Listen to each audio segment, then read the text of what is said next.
गुरुजी, आपका सत्संग सुनने के बाद हमको ऐसा अनुभव हो रहा है कि जैसा खोया हुआ दोस्त मिल गया, ऐसा अनुभव होता है।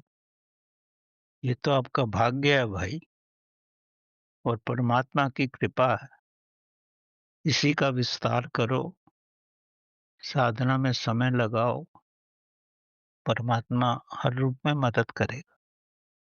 गुरुजी, ऐसा कब जाने कि हमारा बाहर से अंदर शिफ्ट हो रहा है, गुरु की पहचान।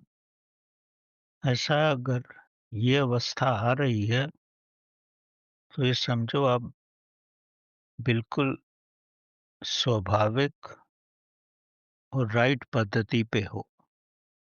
और धीरे-धीरे इस पद्धति पे आपको धीरे-धीरे कठिनाइयाँ भी आएँगी। इतनी सरलता से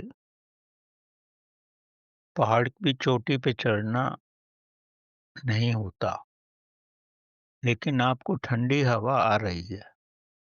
अगर इसी रास्ते पे चलते रहोगे और रास्ते के प्रलोभनों पर आपका आकर्षण नहीं होगा, क्योंकि परमात्मा बहुत सारे आकर्षण भी देता है ताकि आप इस रास्ते से विचलित हो जाएं। महात्मा बुद्ध की भी जब ये महान अवस्था आ रही थी, तो परमात्मा ने, जैसी कथा कहती है, परमात्मा ने बहुत सारी कामनियां उनके पास भेजी। महात्मा बुद्ध उनको खुली निगाह से देखते रहे और अंत में यही बोले, मैंने जीवन में ऐसी बहुत कामनियाँ देखी हैं, आप मेरे को अ, अपने रास्ते से विचलित नहीं कर पाओगी। जब उन्होंने ये सुना, तो उनके रास्ते से हट गई और महात्मा बुद्ध अपनी पद्धति पे चलते रहे और अंत में उस महान अवस्था को प्राप्त हो गए, वो शून्य अवस्था। शून्य में ही परमात्मा का निवास है। शून्य ही तो सब जगह है, इसलिए शून्य ही उसे कहा जाता है।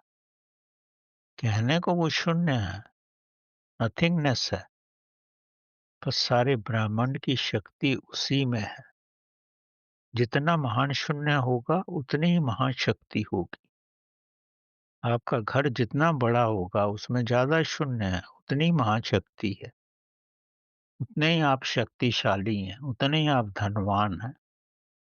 तो जितना महाशून्य होगा, आप शांति से रह पाओगे।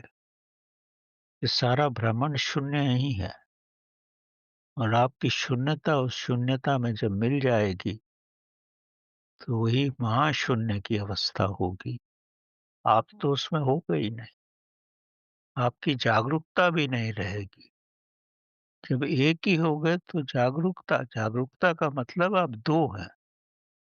जब विलीन ही हो गए तो जागरूकता भी खत्म हो जाती। ये बड़ा गहरा संदर्भ है, पे मनन करो तो आपको पूर्ण रूप से स्पष्ट हो जाएगा।